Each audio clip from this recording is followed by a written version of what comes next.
Malam hari di sebuah gudang ekspedisi. Semua terlihat normal. Truk keluar masuk, sopir tertawa, mesin menyala seperti biasa. Tapi tidak ada yang tahu. Setiap pengiriman yang berhasil sampai tujuan, selalu ada yang tidak pernah kembali. Awalnya cuma rumor. Sopir yang katanya pindah kerja hilang tanpa jejak. Nama-nama mereka perlahan dilupakan. Sampai suatu malam, seorang sopir melihat sesuatu di dalam truknya. Bukan barang, bukan manusia. Dan sejak saat itu, semuanya berubah. Karena ternyata, bisnis ini tidak berjalan dengan uang, tapi dengan tumbal. Dan yang paling mengerikan, kalau kamu sudah tahu rahasianya, kamu tidak akan pernah bisa keluar hidup-hidup. Malam itu, hujan turun deras di pinggiran kota. Di sebuah gudang ekspedisi yang dulunya kecil dan hampir bangkrut, kini berdiri papan besar bertuliskan PT Langgeng Jaya Logistik. Lampu-lampu truk menyala satu persatu. Suara mesin diesel meraung bercampur dengan suara hujan yang menghantam atap seng. Di balik semua itu, berdiri seorang pria berusia sekitar 45 tahun. Namanya Pak Rendra. Dulu, dia hanyalah pemilik satu truk tua yang sering mogok di jalan. Hutang menumpuk, sopir keluar masuk karena gaji telat. Bahkan istrinya sempat memintanya berhenti dari bisnis ini. Tapi sekarang, puluhan truk berjejer rapi. Semua berjalan lancar. Terlalu lancar. Awal keanehan. "Pak, ini aneh loh, Pak." Suara itu datang dari Dedi, salah satu sopir lama yang sudah bekerja sejak masa sulit. Pak Rendra menoleh pelan. "Aneh apanya?" Dedi terlihat ragu. "Setiap kiriman kita selalu sampai tepat waktu, bahkan yang lewat jalur rawan macet sekalipun." Pak Rendra hanya tersenyum tipis. "Bagus dong, itu namanya usaha." "Tapi Pak," Dedi menelan ludah, "perusahaan lain banyak yang kecelakaan minggu ini. 3 truk terguling di jalur yang sama, jalur yang kita lewati." Pak Rendra terdiam, hanya sebentar. Lalu dia menepuk bahu Dedi. "Rezeki orang beda-beda, Di. Fokus aja sama kerjaan kamu." Jawaban itu sederhana, tapi entah kenapa membuat Dedi semakin tidak tenang. Malam yang tidak biasa. Satu persatu truk keluar dari gudang. Namun ada satu hal yang tidak pernah disadari oleh banyak orang. Setiap truk yang keluar selalu berhenti sebentar di depan gudang, seperti menunggu sesuatu atau seseorang. Kejadian pertama. Sekitar pukul 2 pagi, Dedi mendapat giliran berangkat. Ia membawa muatan logistik menuju kota lain, melewati jalur hutan yang terkenal sepi. Awalnya perjalanan normal, radio menyala pelan, hujan mulai reda. Sampai tiba-tiba, suara ketukan terdengar dari belakang kabin. Dedi langsung menegang. Ia melirik kaca spion. Gelap, tidak ada apa-apa. Mungkin barang geser. Ia mencoba menenangkan diri. Namun beberapa detik kemudian, lebih keras, lebih jelas. Dedi mulai panik. "Siapa itu?" Tidak ada jawaban, hanya suara mesin dan angin malam. Tangannya gemetar, ia memberanikan diri menepi. Turun dari truk, membuka pintu belakang, dan kosong. Tidak ada siapa-siapa. Semua barang tersusun rapi. Dedi berdiri terpaku, nafasnya memburu. "Perasaan gue doang."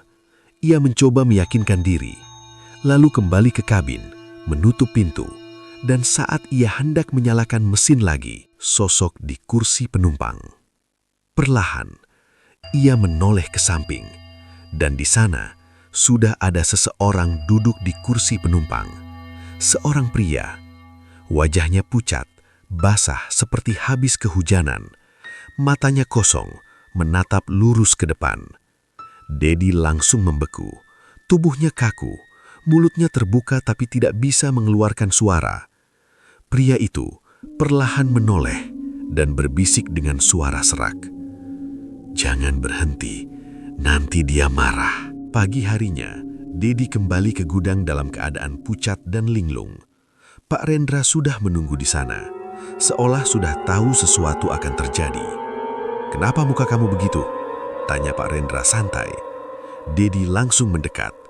"Pak, di jalan semalam ada orang di truk saya." Pak Rendra diam, tidak kaget, tidak heran, hanya menatap Dedi dengan tatapan yang sulit dijelaskan. Dia bilang, "Jangan berhenti, nanti dia marah." Suasana tiba-tiba hening, hanya suara kipas angin gudang yang berdecit pelan. Lalu Pak Rendra tersenyum, tipis, dingin. "Kalau kamu masih mau kerja di sini," katanya pelan, "mulai sekarang jangan pernah tanya hal-hal yang tidak perlu kamu tahu." Dan di sudut gudang, tanpa diketahui siapapun, ada sebuah ruangan kecil yang selalu terkunci. Dari dalamnya, terdengar suara seperti seseorang sedang menangis. Dan sesekali, suara bisikan, "Tambah lagi, aku belum kenyang." Tapi suasana di gudang terasa jauh lebih dingin dari biasanya. Sejak kejadian di jalan, Dedi tidak pernah benar-benar tenang. Wajah pucatnya masih terlihat jelas, bahkan saat ia mencoba bekerja seperti biasa. Namun yang paling mengganggunya, bukan sosok di truk, tapi ruangan kecil di pojok gudang itu. Ruangan yang selalu terkunci. Ruangan yang dari dalamnya terdengar suara tangisan. Rasa penasaran yang berbahaya. "Lu jangan macem-macem, Dad." Suara itu datang dari Wawan, kernet yang sudah lama bekerja di sana. Dedi menoleh. "Maksud lu?" Wawan melirik ke arah ruangan kecil itu. "Gue juga pernah dengar suara dari situ. Tapi yang penasaran biasanya nggak lama di sini." Dedi mengerutkan kening. "Nggak lama maksudnya apa?" Wawan tidak langsung menjawab. Ia hanya berkata pelan, "Entah keluar atau hilang." Hari itu jatuh pada malam Jumat. Semua truk tiba-tiba tidak diberangkatkan. Padahal biasanya jadwal pengiriman selalu padat. "Ada apa, Wan?" tanya Dedi. Wawan terlihat gelisah. "Kalau bisa, lu pulang aja malam ini." "Kenapa?" Wawan menatapnya dalam. "Karena malam ini biasanya mereka datang." Ritual dimulai. Dedi tidak pulang. Rasa penasarannya terlalu besar. Ia bersembunyi di balik tumpukan karung di dalam gudang. Sekitar pukul 12 malam, Pak Rendra datang. Tapi tidak sendirian. Ada 2 orang tua berpakaian serba hitam. Wajah mereka tidak terlihat jelas. Mereka berjalan langsung menuju ruangan kecil itu. Kunci dibuka, pintu berderit pelan. Dan saat pintu terbuka, Dedi menahan napas. Dari celah tempat ia mengintip, ia melihat isi ruangan itu. Lantai tanah, penuh coretan aneh seperti simbol. Di tengah ruangan, ada sebuah lubang besar, seperti liang, dan di sekelilingnya terdapat bekas darah yang sudah menghitam. Dedi langsung merinding, tapi yang membuatnya hampir berteriak, ada seseorang di dalam sana. Seorang pria, terikat, mulutnya disumpal kain, matanya penuh ketakutan. Korban pertama yang terlihat. "Pak, tolong Pak, Pak." Suara pria itu lemah. Pak Rendra berdiri diam di depannya. Tidak ada ekspresi kasihan, tidak ada keraguan. Salah satu orang tua itu mulai membaca sesuatu dengan bahasa yang tidak dimengerti. Suara mereka berat, seperti bukan suara manusia biasa. Udara di dalam gudang tiba-tiba berubah, dingin, menusuk, lampu berkedip, dan dari dalam lubang itu mulai terdengar suara. Geraman pelan. Tanah di dalam lubang itu bergerak, perlahan, seperti ada sesuatu yang merangkak naik. Dedi menutup mulutnya menahan teriak. Ia melihat tangan, hitam, kurus, panjang tidak wajar, muncul dari dalam lubang.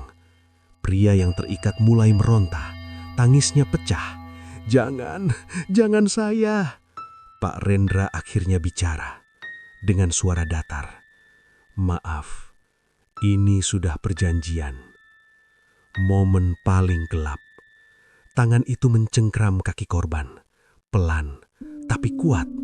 Pria itu menjerit histeris. Dua orang tua itu tetap membaca mantra. Dan dengan satu tarikan kuat, korban diseret masuk ke dalam lubang. Jeritannya terputus. Seketika, sunyi. Hanya tersisa suara kunyahan di dalam tanah. Tubuh Dedi bergemetar hebat. Air matanya keluar tanpa sadar. Ia tidak lagi sekedar takut. Ia sadar sekarang, ini bukan sekedar bisnis. Ini adalah pesugihan. Dan lebih parahnya, korban itu sepertinya orang yang ia kenal. Kesalahan fatal. Tanpa sengaja, Dedi menginjak sesuatu. Suara kecil, tapi cukup. Semua orang di dalam ruangan langsung berhenti. Sunyi. Pelan, Pak Rendra menoleh ke arah tempat Dedi bersembunyi. Tatapan mereka bertemu. Untuk beberapa detik, tidak ada yang bergerak. Lalu Pak Rendra tersenyum. Senyum yang sama seperti kemarin, tapi sekarang jauh lebih menyeramkan. Keluar, Ded. Suasana langsung berubah mencekam. Dedi tahu dia sudah tidak bisa kabur. Langkah kaki Dedi terasa berat saat ia keluar dari persembunyian. Pak Rendra menatapnya dalam, lalu berkata pelan, "Sekarang kamu sudah lihat. Artinya kamu juga sudah jadi bagian dari perjanjian." Dedi tidak ingat bagaimana ia bisa sampai di luar gudang malam itu. Kakinya lemas, napasnya tidak teratur. Yang ia ingat terakhir hanyalah tatapan Pak Rendra dan kalimat itu, "Kamu sudah jadi bagian dari perjanjian." Teror yang ikut pulang. Rumah Dedi kecil, sederhana, biasanya jadi tempat paling aman baginya. Tapi malam itu, semua terasa berbeda. Lampu terasa redup, udara pengap, dan yang paling aneh, ia merasa tidak sendirian. Awal gangguan. Saat Dedi mencoba tidur, suara itu lagi. Sama seperti di truk. Kali ini, dari dalam lemari. Dedi langsung duduk tegak. Siapa itu? Tidak ada jawaban. Hanya ketukan. Lebih pelan. Lebih sabar. Seolah menunggu. Dengan tangan gemetar, Dedi berdiri. Pelan mendekati lemari. Setiap langkah terasa berat. Jantungnya berdetak kencang. Ia meraih gagang pintu lemari. Berhenti sejenak, lalu dibuka. Kosong. Hanya pakaian. Tidak ada siapa-siapa. Dedi langsung menghela napas panjang. Gue udah gila. Ia tertawa kecil. Tapi tawa itu berhenti saat ia menutup pintu lemari dan melihat sosok di belakangnya. Di cermin lemari, terlihat seseorang berdiri tepat di belakangnya. Pria yang sama, yang ada di truk.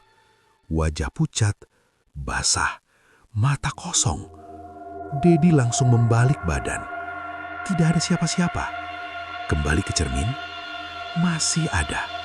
Sosok itu perlahan mengangkat tangan, menunjuk ke arah Dedi. Lalu, dengan suara serak, "Gantian." Dedi mundur, kakinya tersandung. Ia jatuh ke lantai. Air matanya keluar. "Gue nggak mau, gue nggak mau." Sepanjang malam, Dedi tidak tidur.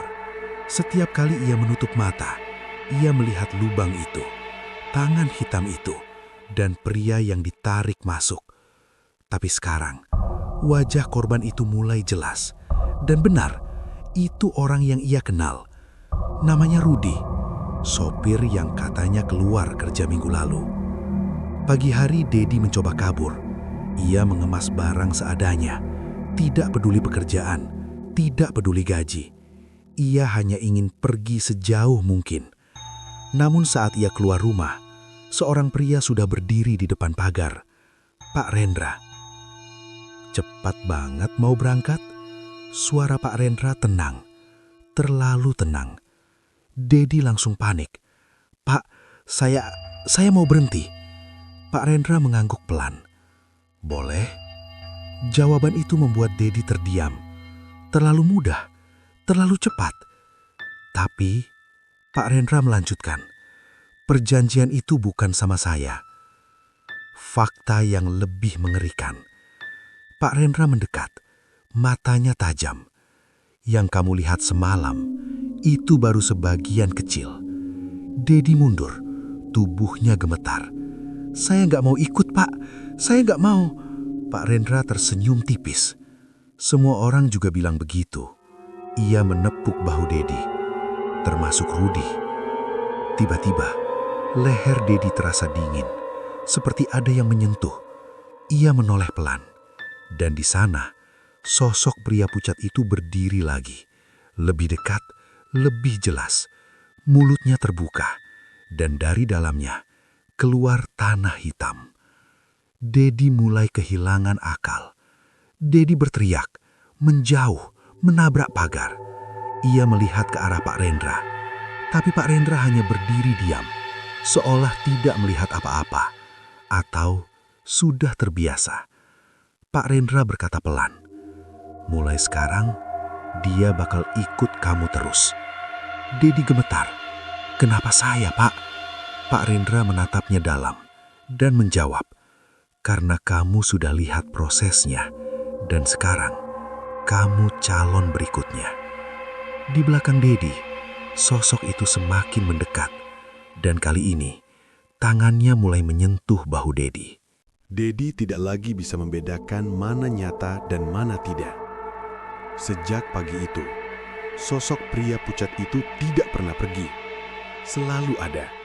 Kadang berdiri di sudut ruangan, kadang muncul di kaca, kadang tepat di belakangnya. Tekanan yang menghancurkan.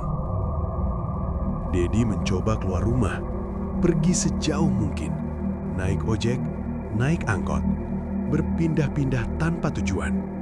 Tapi setiap kali ia merasa sedikit tenang, ia melihat bayangan itu lagi. Di kaca spion, di jendela, di pantulan helm orang lain. Sosok itu selalu ikut. Sore harinya, ponsel Dedi berdering. Nomor tidak dikenal. Saat diangkat, tidak ada suara. Hanya nafas. Berat, basah, dan di akhir, satu kalimat. Pulang. Saat Dedi menoleh, sosok itu berdiri tepat di sampingnya, menunjuk ke satu arah. Gudang. Saat Dedi kembali, suasana gudang berbeda. Lebih sepi, lebih dingin. Tidak ada aktivitas seperti biasa. Semua truk diam, seolah menunggu sesuatu. Pintu ruangan kecil itu terbuka. Tidak ada kunci, tidak ada orang. Hanya gelap di dalamnya. Dan bau. Bau tanah basah bercampur darah. Dedi berdiri di depan pintu. Ragu, tapi tubuhnya seperti ditarik masuk. Penemuan yang menghancurkan. Di dalam ruangan, kini lebih jelas. Lubang itu masih ada, lebih dalam, lebih gelap. Dan di dinding, ada sesuatu yang baru. Kertas-kertas, puluhan, menempel berantakan dengan tulisan tangan merah, seperti darah. Dedi mendekat. Tangannya gemetar saat mengambil salah satu kertas. Di sana tertulis, Rudi, selesai. Dedi terdiam. Ia ambil kertas lain. Joko, selesai. Bambang, selesai. Semua nama adalah orang-orang yang dulu bekerja di sana, yang katanya keluar, yang katanya pindah kerja. Dedi mulai panik, matanya bergerak cepat mencari, dan ia menemukannya. Di bagian paling bawah, masih bersih, belum tercoret. Dedi menunggu. Kehadiran yang semakin nyata. Tiba-tiba, suara geraman terdengar lagi dari dalam lubang. Lebih keras dari sebelumnya. Tanah bergerak. Dedi mundur. Nafasnya memburu. Dan dari dalam lubang itu, muncul tangan itu lagi. Hitam, panjang. Kali ini, lebih banyak. Kemunculan Pak Rendra. Tepat waktu. Suara itu membuat Dedi membeku. Pak Rendra berdiri di pintu. Di belakangnya, dua orang tua itu lagi, dengan wajah dingin tanpa ekspresi. Dedi berteriak, "Ini apa semua, Pak?" Pak Rendra masuk perlahan, melihat ke arah dinding. Daftar kewajiban. Dedi gemetar.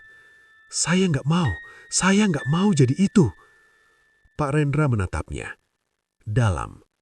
Bukan kamu yang memilih. Ia menunjuk ke arah lubang. Dia yang memilih. Fakta yang lebih gelap. Setiap bisnis butuh pengorbanan. Lanjut Pak Rendra. Dan bisnis saya butuh lebih banyak. Dedi menangis. "Kenapa saya?" Pak Rendra tersenyum tipis. "Karena kamu melihat prosesnya. Dan kamu masih hidup. Sekarang, kamu punya dua pilihan. Jadi bagian atau jadi makanan." Dedi membeku. "Opsi lain?" Pak Rendra menggeleng-geleng. "Tidak ada." Momen paling menekan. Tiba-tiba, sesuatu menarik kaki Dedi. Ia melihat ke bawah. Tangan hitam itu sudah keluar dari lubang, mencengkeram pergelangan kakinya. Dedi menjerit, menarik tubuhnya. Tapi cengkeraman itu semakin kuat. Pak Rendra berkata pelan, "Tenang, belum hari ini." Tangan itu berhenti, lalu perlahan masuk kembali ke dalam tanah, seolah menunda sesuatu. Pak Rendra mendekat ke Dedi dan berbisik, 3 hari lagi, nama kamu akan berubah jadi selesai." Dedi jatuh terduduk, menangis, hancur. Dan di dinding itu, tulisan menunggu di namanya perlahan mulai berubah warna menjadi merah. Malam itu, Dedi tidak pulang. Ia duduk di dalam gudang, sendirian, menatap dinding penuh nama. Namanya masih di sana. Dedi menunggu. Tapi sekarang, tulisan itu seperti bergerak. Merahnya makin pekat, seolah hidup. 3 hari. Hanya itu waktu yang tersisa. Setiap detik terasa lebih berat. Setiap napas terasa seperti pinjaman. Dedi memegangi kepalanya. "Gue nggak mau mati." Suara itu keluar pelan, hampir seperti bisikan. "Bisa." Suara itu muncul lagi dari belakang. Dedi tidak kaget lagi. Ia tahu siapa itu. Perlahan ia menoleh. Sosok pria pucat itu berdiri di sana, lebih jelas dari sebelumnya. Wajahnya kini tidak hanya kosong, tapi penuh penderitaan. Tawaran yang tidak manusiawi. "Bisa diganti," kata sosok itu. Dedi menatapnya. Air matanya jatuh. Gimana caranya? Sosok itu tersenyum tipis. Senyum yang salah. Senyum yang tidak seharusnya ada. "Bawa orang lain." Kebenaran yang menghancurkan. Dedi langsung mundur. Enggak, gue nggak bakal kayak gitu." Sosok itu mendekat, pelan, menatap langsung ke mata Dedi. "Semua yang di dinding itu," bisiknya, "pernah bilang hal yang sama. Bukti nyata." Tiba-tiba, dinding itu berubah. Tulisan-tulisan mulai bergerak. Nama-nama itu seolah memperlihatkan bayangan masa lalu. Dedi melihat Rudi, menangis, menolak, lalu mendorong seseorang lain masuk ke gudang. Dedi teriak, "Berhenti!" Tapi bayangan itu terus berjalan. Satu persatu, semua korban ternyata pernah jadi pelaku. Semua pernah diberi pilihan yang sama. Dan semua memilih hidup. Dedi terduduk lemas. Tangannya gemetar. Kalau gue nggak lakuin, gue mati. Ia menatap tangannya sendiri. Kalau gue lakuin, gue jadi monster. Pagi harinya, Dedi mencoba keluar lagi. Tapi sekarang, dunia terasa berbeda. Semua orang yang ia lihat terasa seperti target.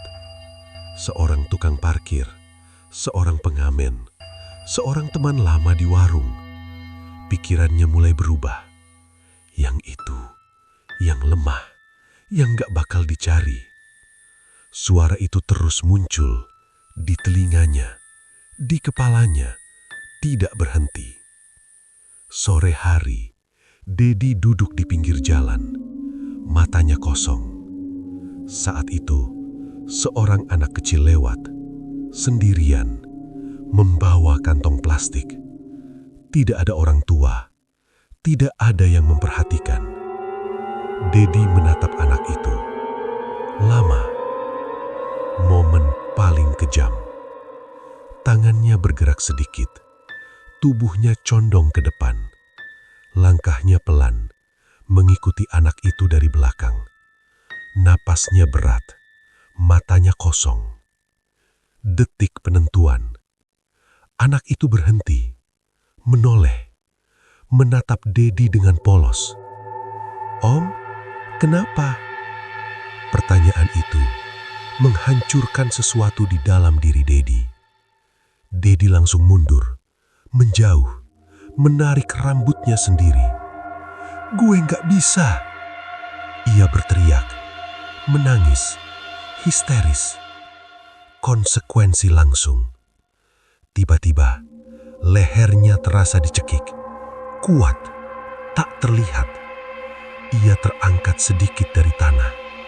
Sosok pria pucat itu muncul di depannya. Wajahnya sekarang marah.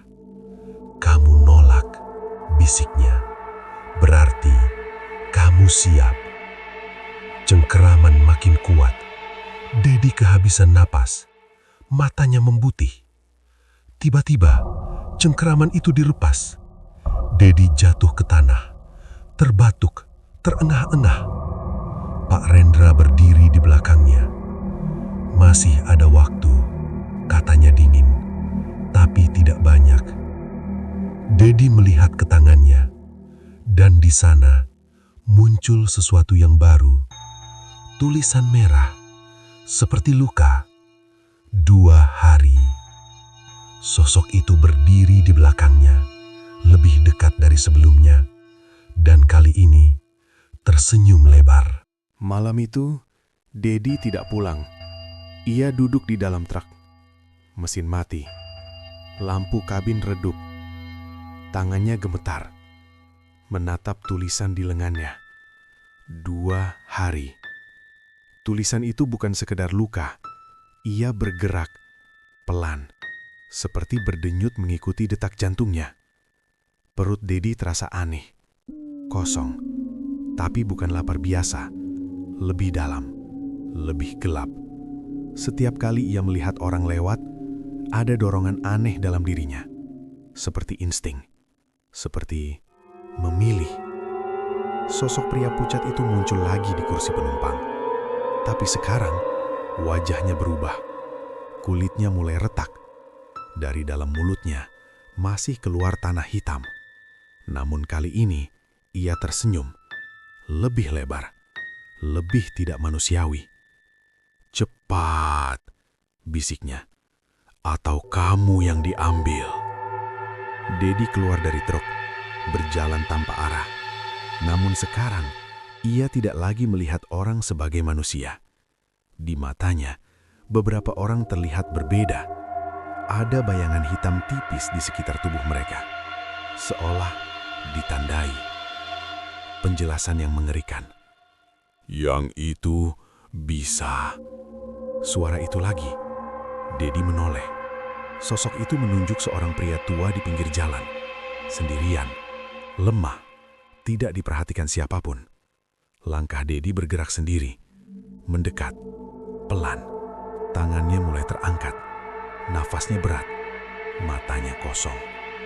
Tiba-tiba, "Dedi!" Suara itu memecah semuanya. Dedi tersentak, menoleh, dan di sana berdiri seseorang yang ia kenal. Namanya Arman, teman lama Dedi. Dulu sama-sama sopir, tapi keluar dari perusahaan itu lebih awal. Arman menatap Dedi dengan wajah serius. "Lu kenapa, Ded?" Harapan yang datang terlambat.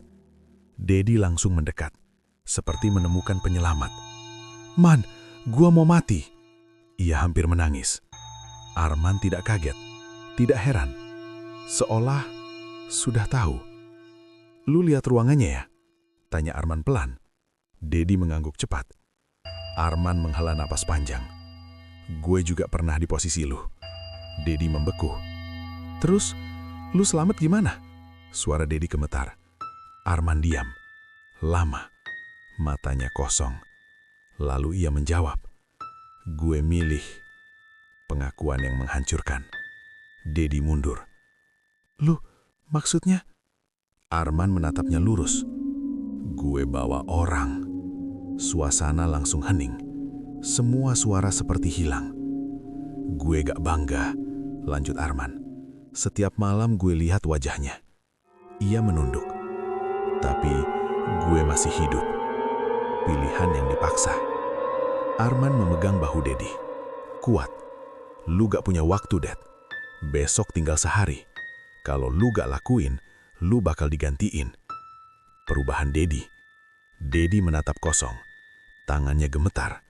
Tapi kali ini bukan karena takut. Ada sesuatu yang berubah. Sosok itu muncul lagi di belakang Arman, berbisik pelan. "Dia bisa." Dedi menatap Arman. Lama. Sangat lama. Matanya perlahan berubah. Kosong. Dingin. Arman mulai sadar. "Dad?" Satu langkah mundur. Tangan Dedi perlahan bergerak, menggenggam sesuatu di sakunya. Nafasnya berat. Matanya tidak berkedip. Sosok itu tersenyum lebar di belakangnya. Dan Dedi berbisik pelan, "Maaf, Man." Arman langsung membeku. Matanya melebar. Sementara di kejauhan, seolah dari dalam tanah, terdengar suara itu lagi. "Lapar." Arman mundur satu langkah. Matanya masih menatap Dedi. Penuh tidak percaya. "Dad, lu bercanda kan?" Dedi diam. Tangannya masih di saku. Tubuhnya kaku. Tapi matanya kosong. Di belakang Dedi, sosok itu berdiri. Lebih besar, lebih jelas, lebih menyeramkan. Mulutnya terbuka lebar. Tanah hitam terus mengalir keluar. "Sekarang," bisiknya. Perlawanan terakhir. Arman mulai panik. "Dad, dengerin gue. Gue tahu ini gak gampang, tapi lu masih bisa nolak." Dalam guratan, "Gue gak mau mati!" Teriakan Dedi memotong semuanya. Suaranya pecah. Matanya merah. Air mata jatuh. Tapi wajahnya tidak lagi sama. Dalam satu gerakan cepat, Dedi menarik tangan Arman. Kuat. Tidak wajar. Arman kaget. "Dedi, stop!" Tapi sudah terlambat. Kembali ke gudang. Tanpa sadar bagaimana caranya, mereka sudah berada di dalam gudang. Pintu terbuka, lampu redup, dan ruangan itu sudah menunggu. Pak Rendra sudah ada di sana, bersama dua orang tua itu. Seolah semuanya sudah diatur. Arman meronta, "Pak, tolong Pak, saya bisa bayar." Pak Rendra hanya menatap datar. Tidak ada rasa, tidak ada penyesalan. "Sudah terlambat," katanya pelan. Arman diikat, sama seperti korban sebelumnya, di tengah ruangan, dekat lubang itu. Dedi berdiri di samping. Nafasnya berat, tangannya gemetar. Kesadaran yang kembali. Untuk sesaat, Dedi sadar. Ia melihat Arman, temannya, yang dulu pernah berbagi rokok, berbagi jalan, berbagi hidup. "Dad, tolong." Suara Arman lemah. Air matanya jatuh. "Jangan kayak gue dulu." Kalimat itu menusuk. Mantra mulai dibacakan.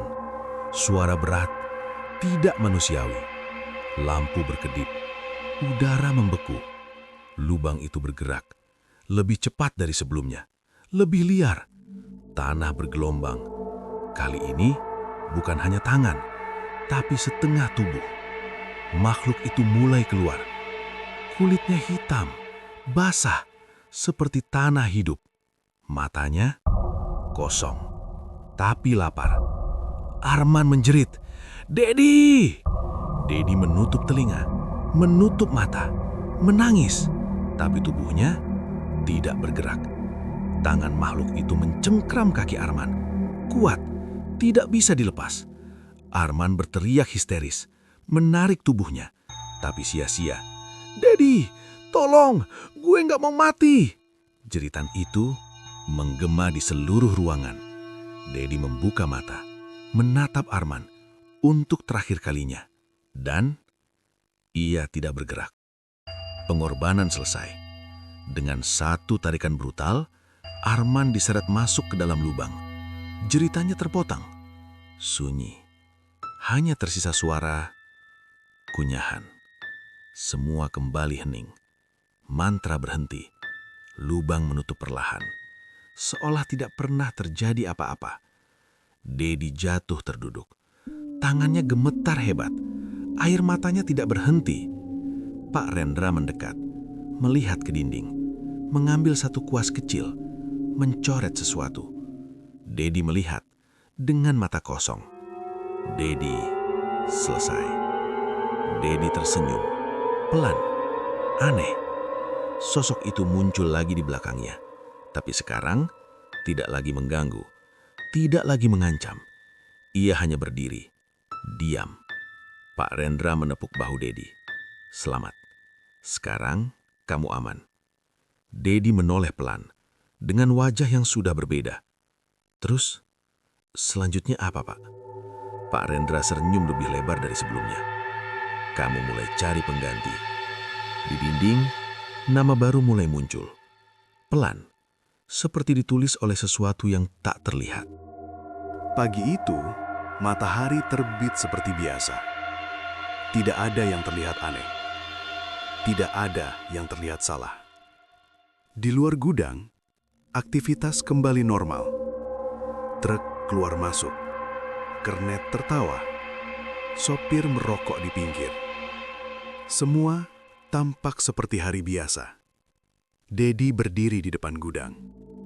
Memakai seragam baru. Lebih rapi, lebih bersih. Di lengannya, tulisan itu sudah hilang. Tidak ada bekas luka. Tidak ada tanda. Seolah semua yang terjadi hanya mimpi. Dedi tidak banyak bicara. Matanya kosong. Cara dia melihat orang berbeda. Lebih dingin, lebih menghitung. Pak Rendra mendekat. "Gimana?" tanyanya santai. Dedi mengangguk pelan. "Lancar, Pak." Hari itu, untuk pertama kalinya, Dedi diberi tanggung jawab.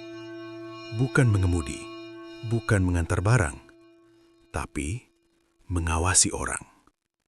Di dalam gudang, Dedi masuk ke ruangan itu lagi. Sekarang, tidak ada rasa takut. Tidak ada gemetar. Ia berdiri di depan dinding, melihat daftar itu. Dan benar saja, nama baru sudah muncul. Rian, menunggu. Dedi memperhatikan nama itu lama. Lalu bertanya pelan, "Yang ini siapa, Pak?" Pak Rendra menjawab singkat, "Sopir baru." Hari itu juga, Dedi melihat Rian. Anak muda, masih polos, masih banyak tanya, masih percaya semua ini hanya kerja biasa. "Mas, ini jalurnya lewat mana ya?" tanya Rian sambil tersenyum. Dedi menatapnya. Lama, sangat lama. Untuk sesaat, bayangan Arman muncul. Jeritan itu, tatapan terakhir itu. Tangan Dedi sedikit gemetar. Tapi, hanya sebentar. Dedi tersenyum. Tipis. Persis seperti Pak Rendra dulu. "Gue ajarin," katanya pelan. Malam datang. Dan seperti sebelumnya, semua truk berhenti beroperasi. Rian masih di gudang, sendirian, sedikit bingung. Dedi mendekat. "Lu belum pulang?" "Belum, Mas. Disuruh nunggu katanya," jawab Rian. Dedi mengangguk. "Iya, emang biasanya gitu." Perlahan, Dedi mengajak Rian masuk ke dalam gudang. Lebih dalam, lebih sepi. Sampai di depan ruangan itu, pintu terbuka. Rian mengerutkan kening. "Mas, ini apa ya?" Dedi diam, tidak menjawab. Ia hanya mendorong pintu lebih lebar. Di dalam, lubang itu masih ada. Lebih gelap, lebih dalam. Dan dari dalamnya, suara itu kembali terdengar. Lapar. Rian mulai panik. "Mas, ini apa?" Dedi menatapnya dengan wajah kosong dan mengucapkan kalimat yang dulu ia benci. "Maaf, ini sudah perjanjian." Lampu berkedip, pintu tertutup, jeritan mulai terdengar. Dan di luar gudang, tidak ada yang berubah. Truk tetap berjalan. Bisnis tetap berkembang. Orang tetap percaya. Ini hanya ekspedisi biasa. Beberapa minggu kemudian, papan nama berubah. PT Langgeng Jaya Logistik, cabang baru. Di lokasi lain, di kota lain. Dan di dalam gudang baru itu, di dinding yang masih bersih, mulai muncul tulisan merah. Nama pertama. Tidak ada yang benar-benar selamat. Tidak ada yang benar-benar keluar. Yang ada hanya satu hal. Giliran.